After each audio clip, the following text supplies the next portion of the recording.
All right, thanks. Thank you, Mike, and welcome everyone to our last membership meeting for 2024, and looking forward to 2025. We're have some really good opportunities to share new information about cyber and AI. So anyway, today we're going to have a great presentation on the sticker heist. And so we have three speakers.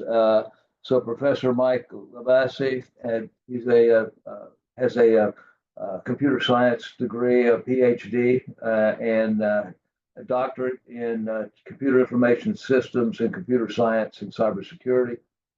We have Professor Kevin Casey O'Leary, who's the project manager over computer science and information technology with an NSF grant at Sinclair, and then Professor Eric Rangar. And so I'm going to just turn it over to you guys and let you get down to business and tell us all about this great opportunity. We're going to be using it in New Mexico for our Gen Cyber camp. So go ahead, guys. All right. I will go ahead and take over. I'll go ahead and share my screen. Oh, I need to be presenter. But anyways, while I get my presenter credentials, there we go. All right. So welcome. I am yes, I am Professor Mike Labasi, and I am of course with Sinclair College, and I'm here to go and just talk about sticker heist.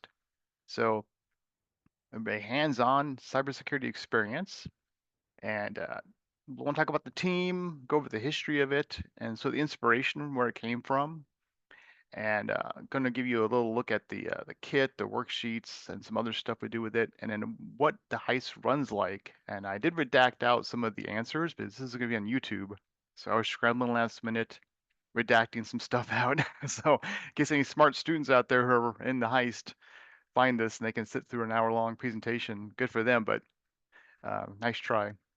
So, and then also I'll talk about Heist School. So, and of course, the grant itself. So, I'm Mike Labasi. I am the project director and the primary investigator, the PI. But I'm like this, been blessed with the best team I got here. Is now, of course, Kyle Jones. Can you ask for a better co-PI than Kyle Jones? So he's my front man. He's out working, um, working it for me while I'm back in the lab tinkering. But also I got Casey and I got Eric here, and they're both here with us right now. Um, and even Moraine Valley, we got Moraine Valley as part of this grant. Dr. Christensen, Dr. Bales, again, Christine and Chuck, they've been fantastic. Even early on when we were in concepts of this from the very beginning of the grant, their inputs were already help forming what you're going to see now. So um, I have help from Professor Mike Messino in Madison College. He became basically a programmer contractor for us. And we have industry partner, which is Strong Crypto Innovations. And the cool part about that, I'm going to plug this, is the executive in charge of that company at the local office here in Dayton um, was actually a student of mine, and he was on the very first sticker heist in 2018. So pretty cool that came back around. And we using them to bounce ideas off, and they're actually running the heist locally, um, and getting the word out, and also giving me some great feedback. So, and a big part of this too is we have some vendor partners um, that were more than vendors; they were literally partners that helped us develop this system. So, fully promoted here in Dayton, and Joint Electronics um, in Monroe. So it was developed, designed by us here in Dayton, Ohio, and it's Ohio made. Even the company that makes the box is in Cincinnati, so it's pretty cool. We have a Southwest Ohio initiative for this. So again, so you're here. I know some of the names and faces I've seen. Of course, you already either have it or you already seen it. But those you haven't, what is Sticker Heist? So um, is a cybersecurity challenge that sort of encourages teamwork, communication, and I know I've got a bullet for this somewhere, but in case I don't, it also encourages you to try and fail. Something that we've seen before, we have labs that are very step by step and you work the steps, everything works. Yeah, I got root access. Well, that's not really what it's like. I have a pen testing background and there's a lot of failing and trying stuff and a lot of banging your head against the monitor. And this gives you that. So I know that Casey's been in the lab trying to hack on it, so he's getting close, but I think he's experiencing that firsthand. I know he says he's my project manager, but he's become my product manager too. Um, so what it is itself is a physical self-contained system. It's basically just a safe or locked safe full of laptop stickers. And you'll see where that comes from, the inspiration behind that. Of course, it's not secure. I put in, I either was influenced by or I put in vulnerabilities I've seen in real life or just in, I read them text or looked at RSS feeds, things we've seen in industry. So again, this challenges the students or the teams to just to learn. They can learn cybersecurity and learn some basic skills, and also learn the mentality of it beyond just the tool sets and the steps to hack into something. So again, it's a flexible thinking, creative problem solving. A lot of these uh, boilerplate bullet points here, but one is that it's failing and trying something out. Doing some reconnaissance, looking and talking to each other. Because you physically need to walk up and look at it and talk to each other and take notes. And so you'll see why that comes into play here because of the inspiration. This is real quick inspiration about this, where it came from. Um, in 2018, uh, I was myself, Professor Vinegar here, Eric, and Kyle, and a bunch of others, we went to DEF CON and we competed in something called the Darknet Challenge. So, and that was a blast. It was everything from making the badges like when you see down here. Um, so like the badge itself, to hacking um, servers, social engineering. It was just a ton of really, really great um, sort of a challenge itself. And those challenges themselves were this. One of them is the two middle things here. And this is me.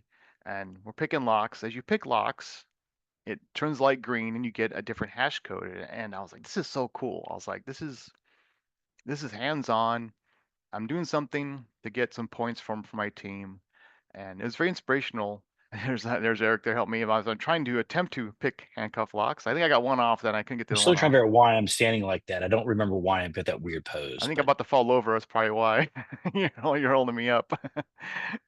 So, and something to note here too is a big inspiration behind this is, which you see on the table here, is a bunch of stickers. If you've ever been to DEF CON, there are laptop stickers everywhere. In fact, you can see the back of my laptop. I got stickers on there. We're sticking them on during the event, and we come back with a handfuls of laptop stickers. Um, but also, I came back with more than just laptop stickers, and this inspiration for this challenge. I came back with this box. So, a company called Hacker Boxes was there. They had of course, the vendor area. Besides buying like lockpick kits and stuff, and some other vendors, I ran across this table and they had like a 10% off sale. They had this exact box here called Locksport, and it's exactly what you see. It came with these components here on Arduino, and it came with some instructions how to hook them together, but not what to do with them. And I was like, I bought that kit, and I was like, I want to use this in something I was going to start that fall semester, which is called the Hacking Team. Hacking Team is just a hacking club where any student come on in, learn about cybersecurity. And I use like NCL challenges and we pick locks, but I wanted something more than that. And I just inspiration from this Darknet challenge and this box and my handful of stickers led me to put together this. And this is actually right here in front of my, not this right, but right in this very spot is what you see here. I started wiring stuff together and I was like, I want a way to protect stickers, and we'll make an alarm on them. And I call it sticker heist. And this is what the original looked like. Yes, it's a Michael's art box. I dremel out the sides, drilled holes in it, and I had this one box. And I took it into my hacking team, hacking club, and they loved it. And this is the first box, like I mentioned before. Brett Ewing, um, the executive of the local office, was on the same team that did this. And I had one box, and it was great, but you can see this is not a permanent solution. I started taking this thing to class. We took it to some events, and it was sitting in the back of my car, bounce around, and of course, you can tell these little things start to wiggle loose.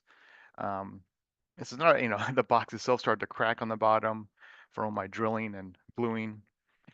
So I need a better solution. So in 2022, I got the Ohio Association of Two-Year Colleges Teaching Award, which is like $1,500 of grant money to build something more permanent. So I got a 3D printer, and I got some components, and I set up a small desk in the room in Centerville lab, and I came up with this box here. Still have the external box with the stickers, but I was able to sort of make a permanent solution. I wired one up and I wired a second one up, but you can see that again, having two of them is great, but this is a really tedious wiring process. I had to go through to make this to work. So, um, and so about this time, Professor Kyle Jones, was like, "This is a great idea. It's something we can really like, springboard this and make something that we can take into classrooms, high schools, other institutions." And I was like, "Yeah, we need part of the grant, of course, is this is not ready, so." We'll put in some money to actually create a more permanent solution that's a lot more reliable, can make it in larger quantities, and doesn't have me wiring, sitting on my desk wiring for hours. So in 2023, we put in for the NSF grant, first called Sticker Heist, and we got it. And with that, um, our main goals, of course, are to improve Sticker Heist, the hardware, the software, um, and create these kits. And I'm going to show you all this stuff here in this document during this presentation. Um, we can get to local schools, institutions, but also develop our central repository with documentation, lab worksheets, etc. And then we want to train and deliver Sticker Heist to two areas. One, of course, is the Dayton area schools here that happened in this fall. And I got some cool pics at the end of that, information about that sticker called Heist School. And we're doing one in the fall with Moraine Valley is going to help drive that one, and that is, of course, for the Chicago area schools. That is the fall of 2025. Now we also got some other parts of this outreach, and that is to our folks here from Ruidoso, um, the Apache and Mescalero tribe. We got two kits, the last two on my shelf are there for them, and I'm really looking forward to heading back home. I'm from New Mexico myself to deliver a mini heist school and training for them. Um, and of course, part of this is by the time this grant ends, is I want to make sure we have everything wrapped up: design, schematics, source code, labs, everything free under Creative Commons licenses for anyone who wants to go and create their own. And as I go through this, you can see it's more than just you could take it as I made it or as we made it. You can make it yours. And you'll see that here in the design itself. So it's designed to be very open, flexible, and turn it into something you can use for your institution, your classroom, your students. So with that grant, I actually expanded my lab out. I actually, I asked the Centerville campus, I go, "Can I get room 104? They're like, "Sure." So I called the Heist lab. I got shelves, I got components, I got a bigger 3D printer for prototyping. Set up my old laptop. Actually, that laptop was the one I actually took to the original DEF CON. So it's now my software test station there. And from that, we developed this. This is one of the 2024 systems. It is a permanent. It is a heavy. It's it's 8 pounds of metal box. So it's all into one, and it's we got rid of almost all the wiring. So and I'll talk about the hardware. You'll see that here in a little bit. And of course, the biggest part is this. Um, To reduce the wiring, we created it's a 2-layer printed circuit board. Really very simple. It acts as what's usually called a shield or a hat. It sits right on top of the Arduino. So you buy these Arduino kits, there's all these, I know it's shield or hat. I know it's one of the other terminology there. And there's all kinds of these things you can pop on top of these boards to expand them. And so I just sort of mimicked that, and I created this design. And I worked with Journey Electronics, and they finished it up, and we got rid of everything except for um, what we really have is two wires. There's a wire here that goes down to the door switch, and then there's a wire here that goes over to a off button that's for the Pi. So what you see, of course, is a Raspberry Pi. And it's a 4 gig model, and actually you might be able to run with a 2 gig model, to be honest, but 4 gigs runs very idle. Underneath this is the Arduino Uno R3, so the smaller one. Don't need the larger one. And we have components. You can see, of course, we have a small OLED here. We have a larger 16:2 display there, the RFID, and of course a keypad as part of this. So this was definitely a huge step when we had this. This is the original um, serial number 000 circuit board, and they even have the fake Sticker Security Incorporated, the fake company for the scenario I'll talk about here on the board itself. So this was from Journey Electronics. Again, fantastic work with them. More than just a vendor, it's a partner. And we're collaborating right now about improving this board and improving the box itself for the next run. So yeah, eliminate a lot of the wiring, made a lot more reliable, easy to maintain. These come off with screws. They can just unplug. We can replace these two components very easily. And of course, you can replace the Pi and the Uno very easily too. So now let's talk about the software inside there. So we're using Raspbian OS. So if you ever have a Raspberry Pi, it's the basic operating system you could download from Raspberry. It's a Debian-based operating system. On there, we're running our own standalone network. So a big note here is this does not need to connect to any external networks. So, which is great if you bring into institutions where they're a little more IT gets a little more suspicious about devices hooking to their Wi-Fi, and I get it. I worked in IT for 20 years, and I'm working for a security background. I can definitely understand that. So, the Wi-Fi is for standalone only. On the Raspberry Pi itself, we're running a web server. FTP server, which by the way, I custom compiled a version of FTP that has a known Metasploit exploit. So, um, so for more advanced challenges, you need to actually use like Metasploit or tools like that. But you don't need it for the easy challenge, but it's there to be discovered. So, Secure Shell and VNC.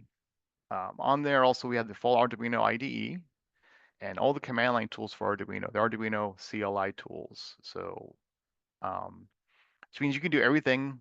Open up VNC. VNC is a remote desktop. You can do everything and turn the thing on, log into it, open a remote desktop, and you can change your code, compile it there. It's all totally standalone. So I have some custom Python I have for the OLED and the power off button. And then the Arduino itself, of course, if you know, Arduino is sort of the security system where the Raspberry Pi is the security server, and they work together. I have a custom shell script that when you first boot up the Pi, it automatically compiles and loads the code onto the Arduino. So you can always have the latest fresh code on there, and also allows the ability to shut the system down, pull out the micro SD card, and put in a new one.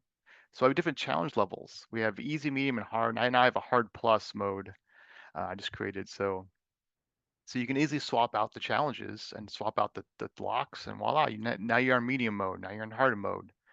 And so I've used both medium and hard mode for my pen testing class this semester. So worked out very well.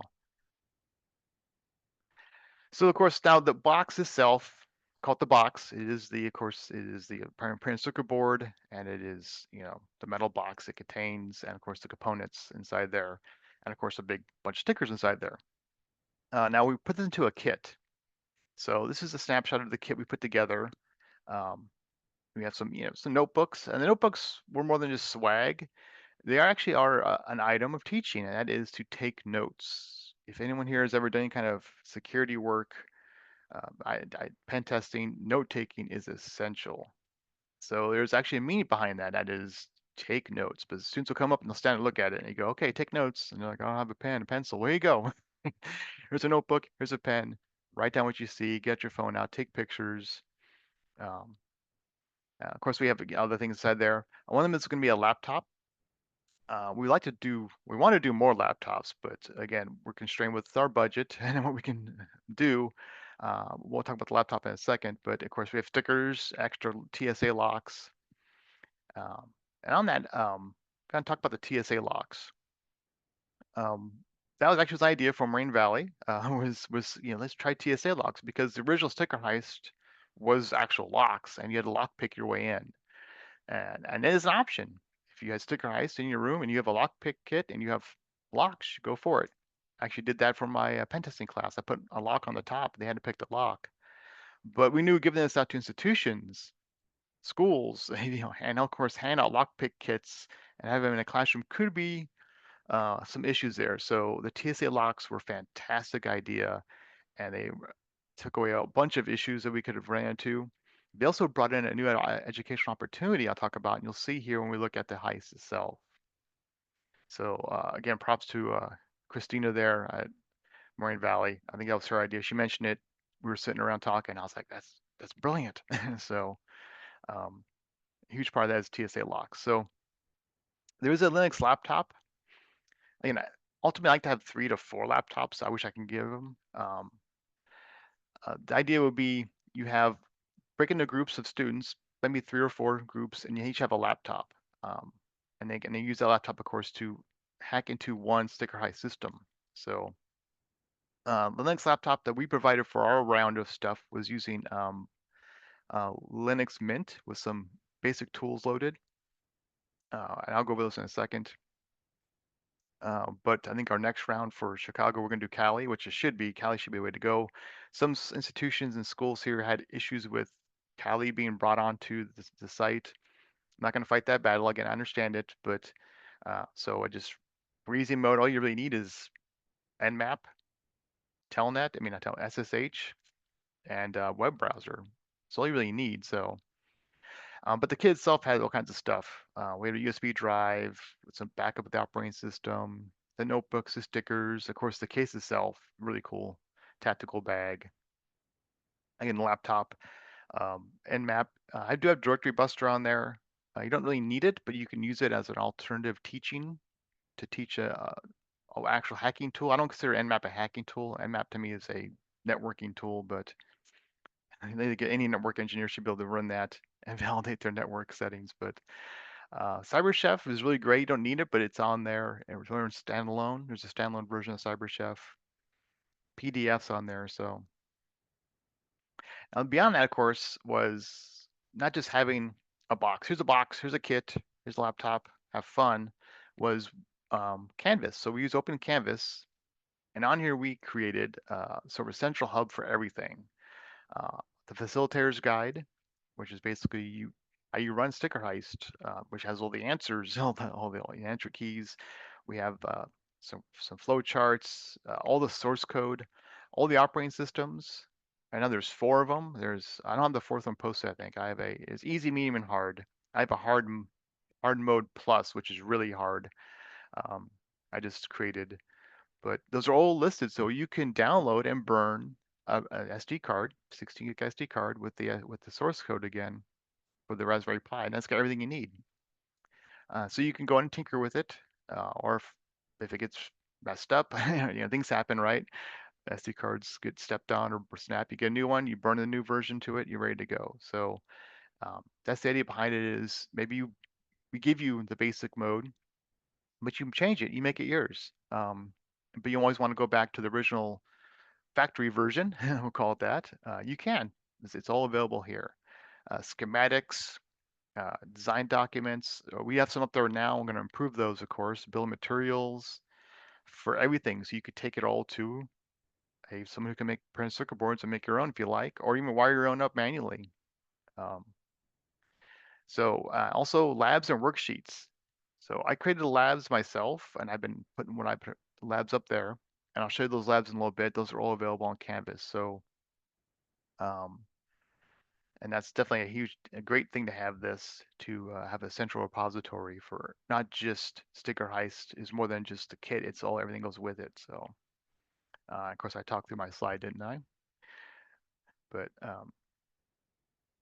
yeah, flow charts and stuff, presentations, anything that I usually have, I try to put up there for all the teachers and then professors, instructors who have Sticker Heist. So, so again, the guide is a big part of the facilitator's guide, helps you get up and running. And we're going to add some stuff to Canvas. I'm thinking of some training videos, maybe some smaller, like 5-minute chunks, like here's Sticker Heist, here's the physical vulnerabilities, here's the web, the Wi-Fi vulnerabilities, and so on. Maybe just break into smaller chunks. That's part of the grant, is to create some online training. I'd like to put that into Canvas too. But facilitators guides are first thing you can print out, have that, or have it a PDF of it to help you run Sticker Heist. So the worksheets themselves are pretty cool. So I will say this, literally totally stole Cord Lab. One of the core, I guys know what Cord Labs are. They're fantastic. I've used them in my Security Plus course. I really do like them. I still run them, but I sort of mimicked one of the ones where, for example, after you break into the Sticker Heist, you get your stickers. Now you have to go through and create security policies, how you would secure it.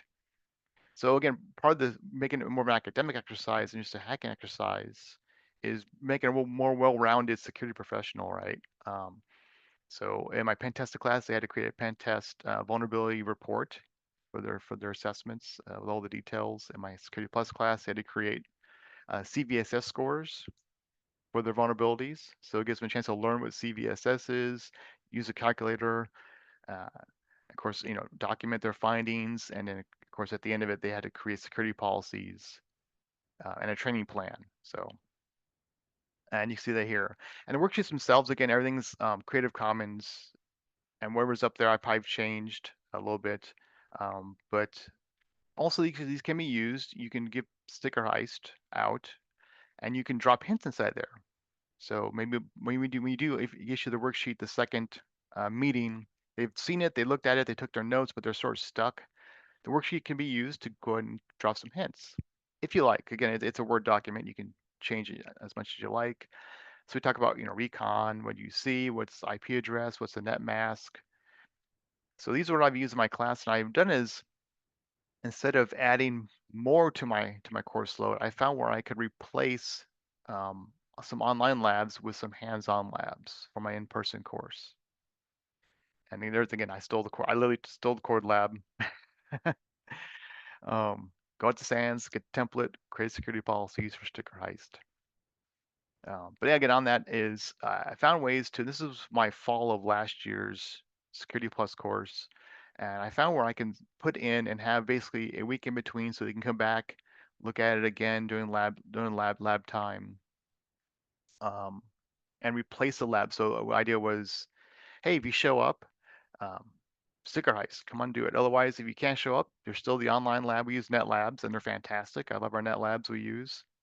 Do the regular lab document and Net Labs for lab day if you can't show up, or if you're an online course, then they have to use those. But and that's what drop a note here. Usually my lab days, you get half the group show up. Some stay home, they do it over the week, and that's fine. These are online labs. I'm fine with that.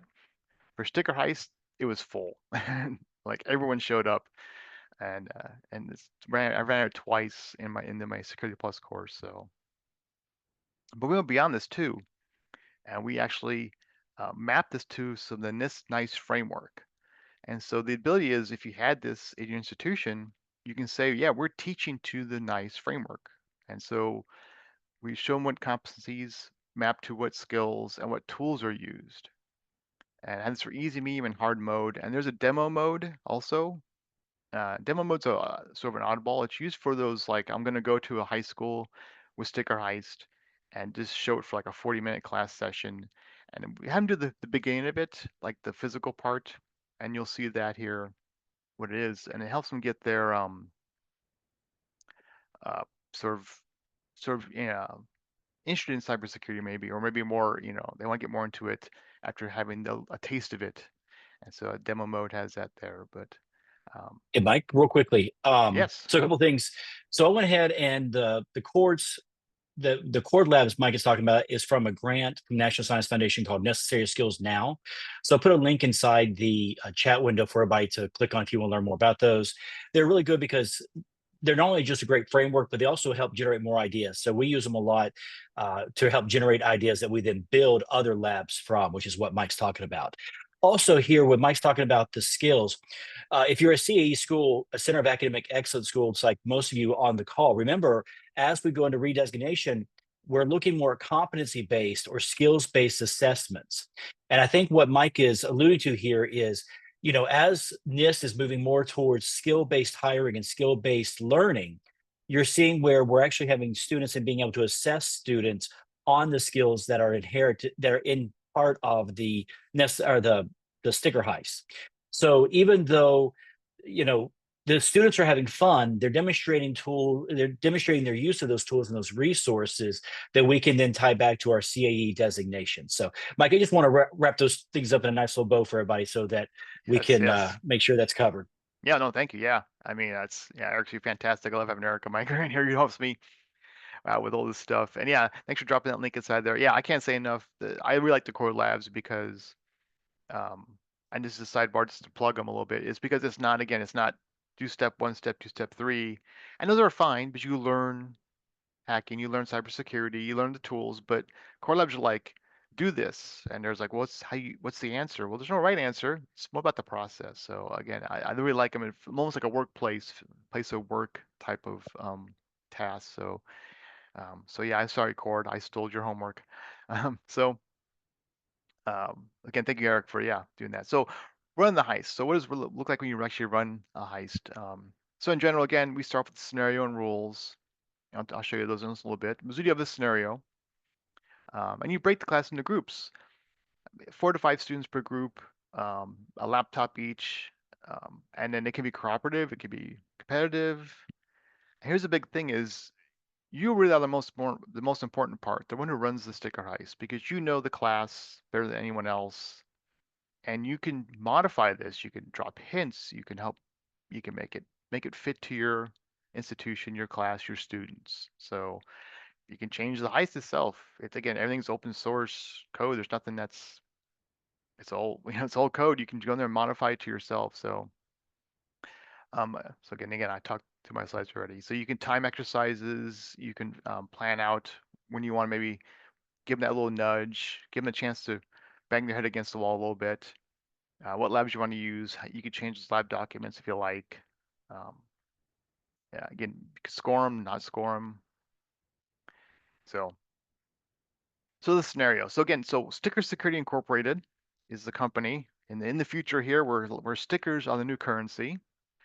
And in this new currency, laptop stickers are the most valuable. So there's a safe full of them here. And so can you as a group pull off a heist? So can you use the necessary skills and creative thinking uh, to find a way in, disarm the alarm system, and find a way to get the locks open and get in and get a few stickers. So before they run up and start banging on it or ripping it out of the wall and run away with it, or you want to give them some rules to follow. So right after we have some rules, again, you can change these rules as you see fit. But most of the time it's, hey, don't unplug it, don't turn it off, don't reset the alarm, no smash the reset button, no modifying the hardware, don't hit with a hammer, don't try to pull the door off. Of course, no destruction. Stealth is key. This is a non-destructive thing. So even my first worksheet is to have the students relay those back to me. Hey, what are the rules of this engagement? And we know, of course, these are our objectives, our scope of work, and even more important, rules of engagement. So before they even attempt a sticker heist, Alpha heist, they're already learning about pen testing. And learn about 2 very key concepts and how important they are to follow. And the students say, well, yeah, hackers want to follow those. Yeah, unfortunately, you need to be a professional. That means you got to be a ethical hacker. That means you need to follow the rules that your client has set out to you. So I use Sticker Security Incorporated as a company. as part of this scenario, and that of course comes with that. And so the steps look like this. This is actually from my fall of last year, I think, or year before that. This is this is the older sticker heist in there, but it's sort of a physical network application and code. So the areas we explored during this, and behind the screen you see I have Heist School because I actually give them this. I say, okay, how's it work? How do you pen test? And I used to whiteboard this all the time, and I got tired of whiteboarding it, so I made a little Google Google visual of it, and I've been using it ever since. And of course, the biggest thing is recon, taking a lot of notes. And if anyone's done any kind of pen testing, you know, you're constantly going back to recon, trying stuff out, and maybe something doesn't work. You go back to recon. If you do get in, you get your loot, and maybe go back to recon again. So as we know, this is usually referred to as pivoting. Um, and so we give them this sort of idea. Here's how you should be thinking. Here's how you're always gonna be looking for something. You can try something out. It might work, it might not. You might go back to recon. If it doesn't work, again, you might pivot. You're back to recon. So Along with this, the pen test and workflow. So for another grant that I was working on, I actually aligned these to the creative problem solving uh, flow chart. So, you know, it's interesting in the cybersecurity world, we have different terminologies and education and higher ups, especially higher learning commission, they want to see it in educational terms. So you can actually rewrite these terms in creative problem solving and have the same outcomes as we have here. So, you know, it's one of the things that we run into a problem with every uh, professional career has its own language, and sometimes it's good to have be able to translate between those two languages. So yeah, that's a great point, Eric. Thank you. Yeah, and that's exactly right. It is, and it is. You're right. It's sort of like software testing. It's just testing. You're looking for things. Just the fact that we know with with cybersecurity, a lot of times you're looking for bugs that are allow you to do things you shouldn't be doing. And so um, so use this workflow. We have them go through, and we give them to Heist School. So all right, it's time to go to school. So what we do is we start them off with the box. It's locked in front of them. Um, and so you might operate it. You might go in. So there's an RFID that I might have as a facilitator. I might beep, turn it off, open the front safe, go ooh stickers, reclose it, and rearm it, and we close the thing back up. And so and during that time they can observe. They see what lights change, and they might start taking notes right away. Observe just in normal use, or maybe not. Maybe I'll set the alarm off. Maybe I won't. Maybe I won't do anything. But I put the box out and it's running. And cool thing too, by the way, is this thing runs off of a portable battery pack. It's a 5-volt half amp. So we ran it at the ATE conference for like 2 hours off a battery pack. So yeah, at, just a cool at the little nice note there. K12, I ran it for about 24 hours, Yeah, Mike, nice. off the battery. So yeah, it ran for like 24 hours. So sorry, Thank we're you. still doing Yeah. experiments with it Yeah. too. So they leave some flexibility. So again, anyway, whether if you plug into a wall or use that. So anyways, we put it up. And so first thing to look at is, of course, they go, well, 000. That's the end. So I leave it at 000. And they just push the button. They go, huh. They go, hey, why is it 000? Well, to the default passcodes. And I tell them, well, of course, we know default passcodes aren't a huge issue. You can look these up for all kinds of devices. And of course, we know default passwords, passcodes, default passwords on network devices, on office devices. So, so right off the bat, a teaching point. And learn about why default passcodes are bad. And they find that, and I go write that down. If you're doing a security assessment, I would hopefully want to tell my client that you have a really bad passcode on your top lock. So after you open it up, and it begins. So we go into recon. There's a packet of information here on the side. The side's a little more blurred than I thought. I apologize for the pixelation there, but they can take note of everything. On the top there is a version number.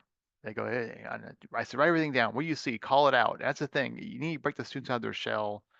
And I've done stuff where I have them at the second meeting. I have them do like a stand-up meeting, like a daily stand-up. So, okay, everybody go in the room, talk about what you found and what your thoughts are. You got like 10, 20 seconds each, and you want them to start talking to each other and sharing notes.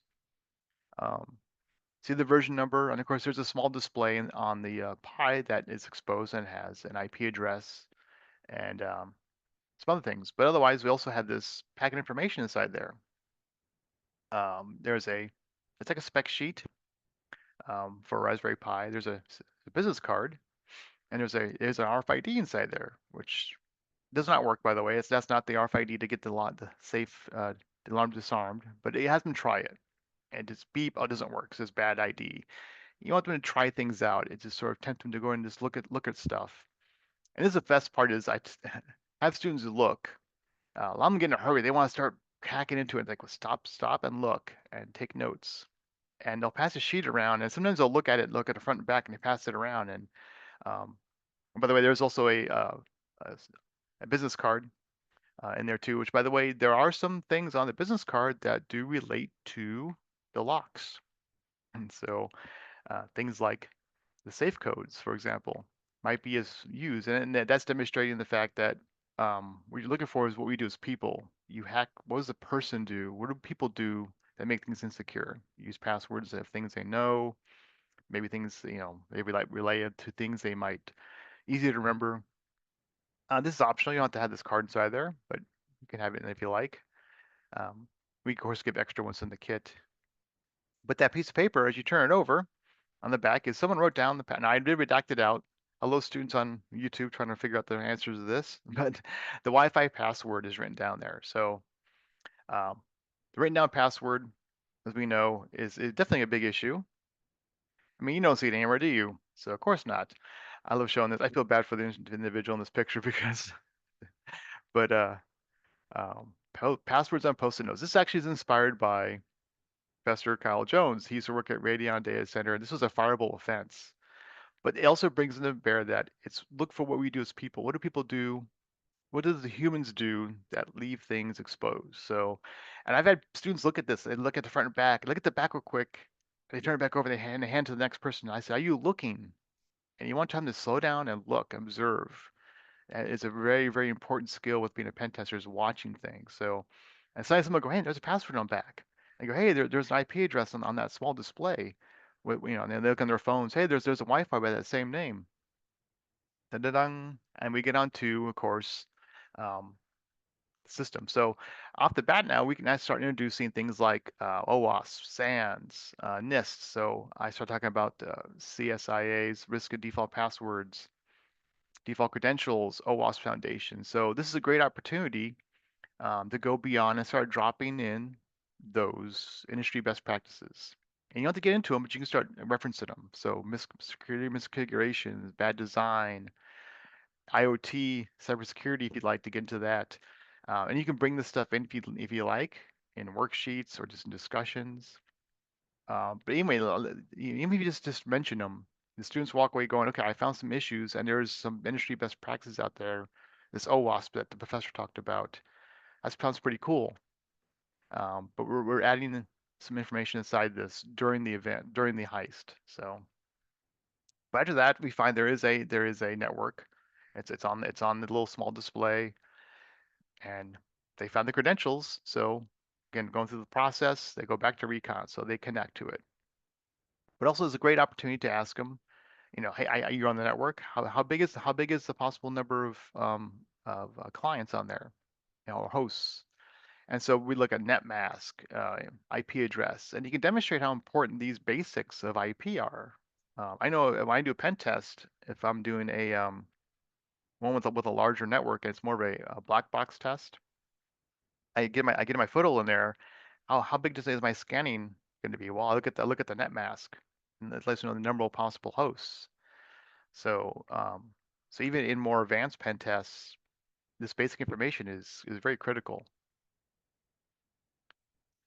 So we got on the network, and what's the first thing to do? We introduce Nmap.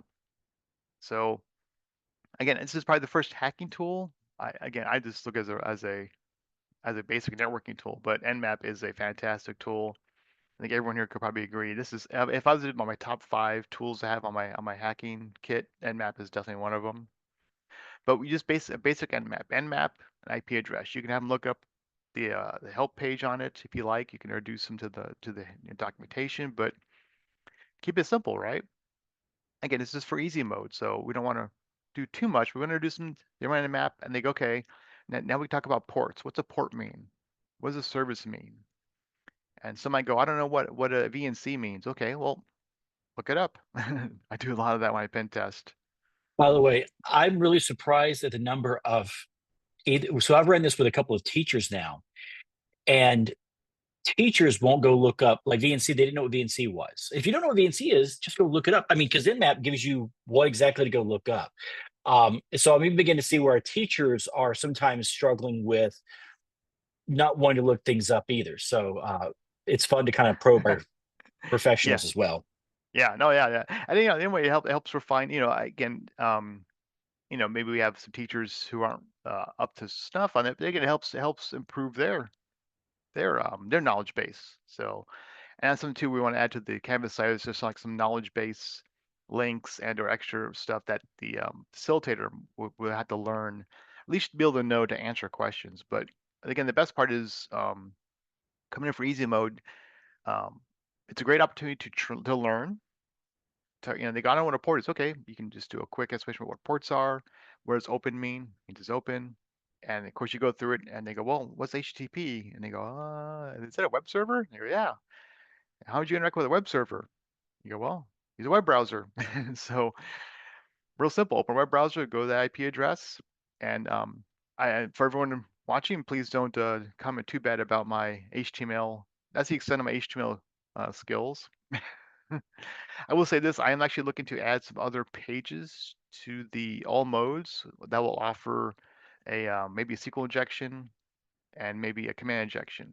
So this is a great place you can add um, some more tools, and that can be optionally used.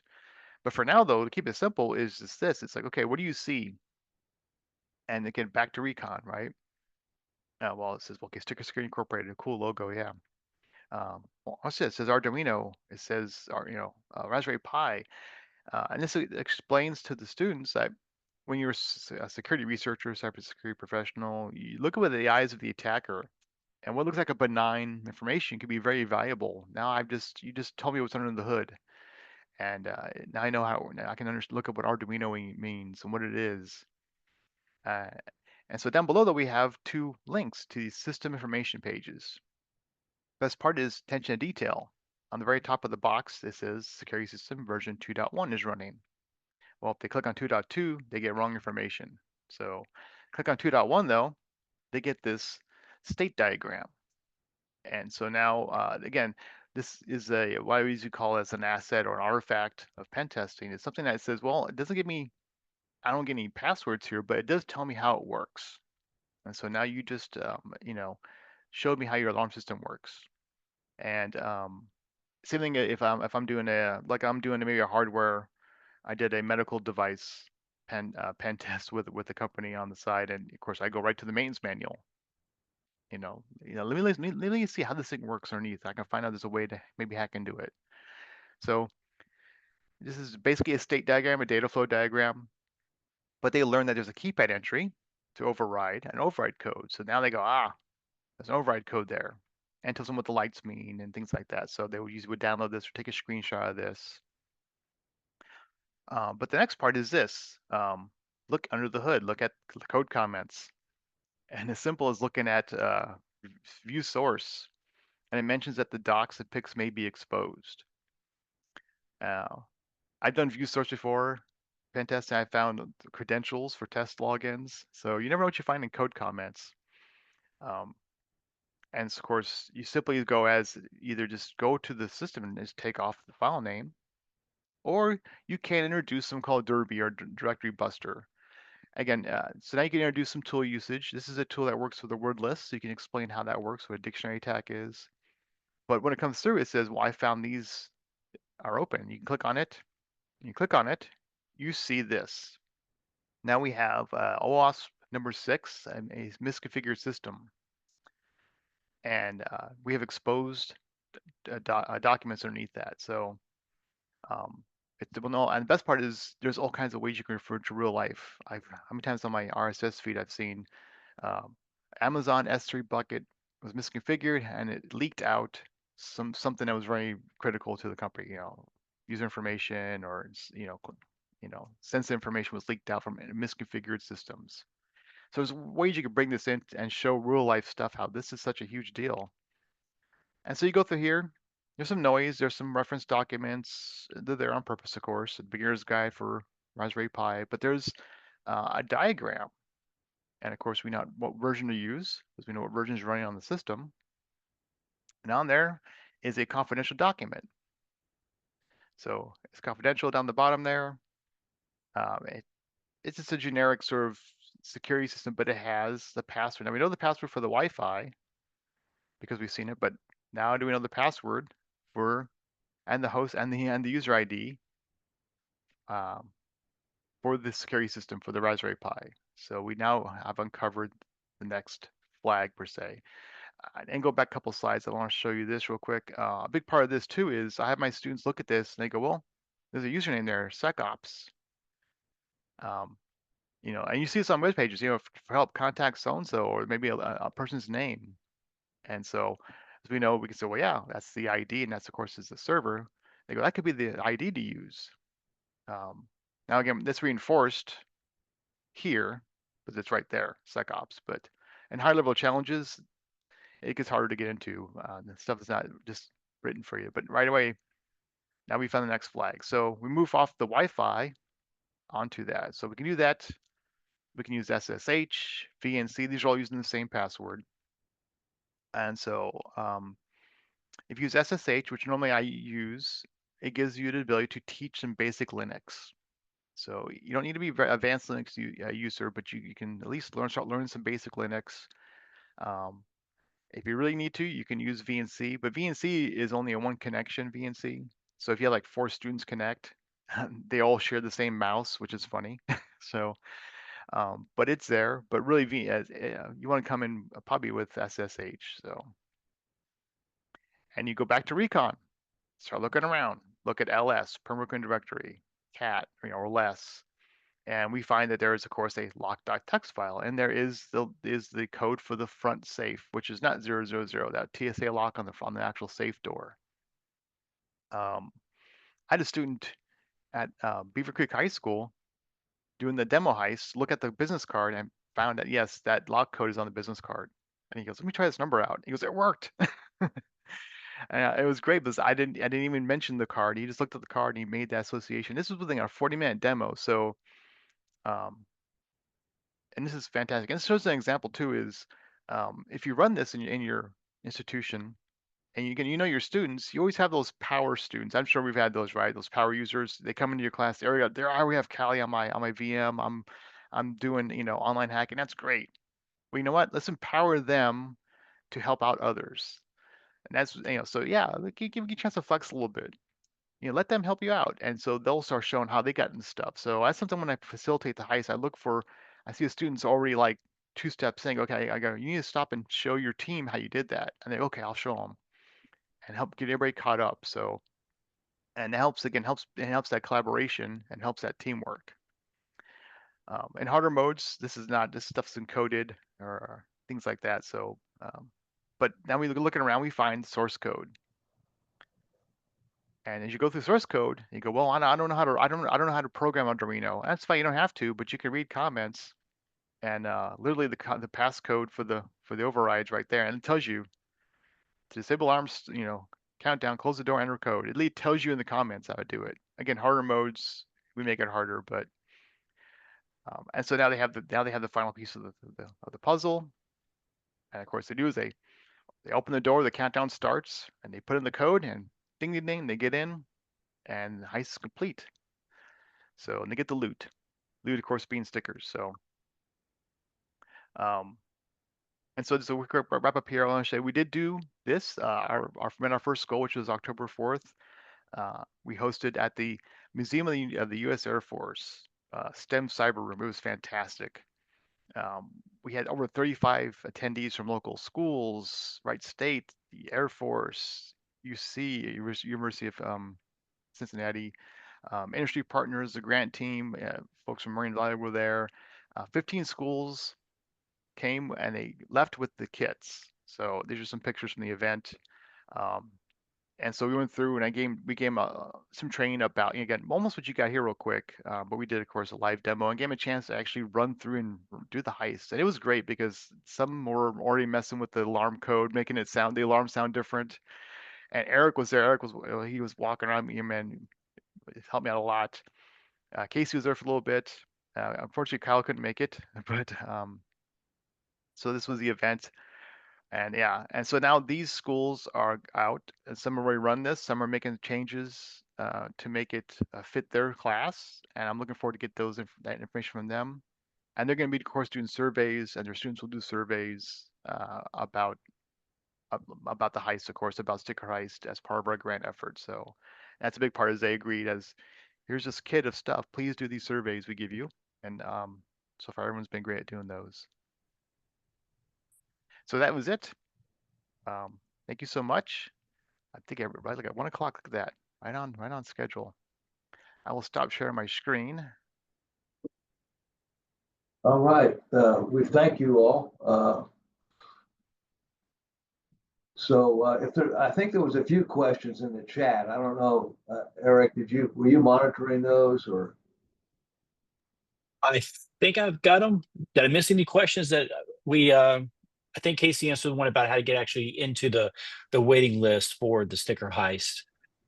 Canvas. That was about the Canvas shell. So we did answer that question, I think. Mike, do you have a link for the Canvas shell if they want to get access to the Canvas shell, look at it? Yeah, I can go ahead and I can email, I can drop it. The thing is, it's an invite link. So, but I can do the self-enrollment because if you'd like to get into the Canvas site. So Okay, maybe if Mike can provide that yes, when he provides the video and whatnot. So I guess maybe the slides. I don't know if somebody wants. I don't know if you want to share those or not, but that's you'll have them basically through the video. Okay, well, we thank you. It's great, man. I'm excited to. I'm going to try to make that March timeframe out at Ruidoso, so I can participate. I know Nate is on, so Nate, I hope to see you out there as well. All right. Well, thanks everyone. I hope that you can get an opportunity. Maybe I know Kyle's trying to get more funds for this project, so maybe we'll get some more opportunities, and maybe you all could collaborate with some of the people on this, some of our members too. That you can always collaboration gets the NSF interested in these grants. So anyway. You can reach out to Mike. One of the exciting things about this is, we developed a nice platform. Mike has built 3 competitions around the platform, but we're finding that once you understand how the system works, because it's just an Arduino and a Raspberry Pi, it's very easy for teachers and faculty to write their own competitions within it. And so the platform itself, once we start getting it manufactured more and getting it out there, we're hoping to actually start collecting more of those ideas and create more repositories where faculty and teachers can pull those ideas from other people as well. We are going to be at HightTech and I think a couple of conferences next year. So hopefully we'll be running it where you can come and actually get hands-on and forget all that Mike told you, all the answers. Just come in and do everything.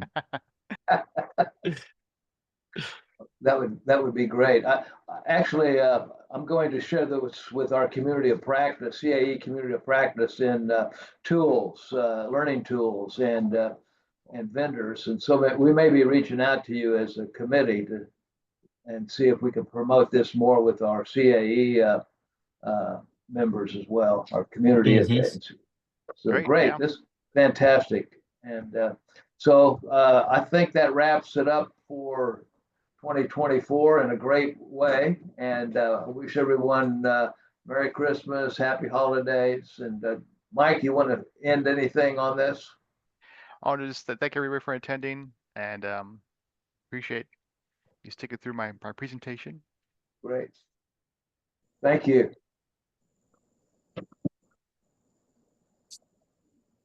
Happy holidays, everybody.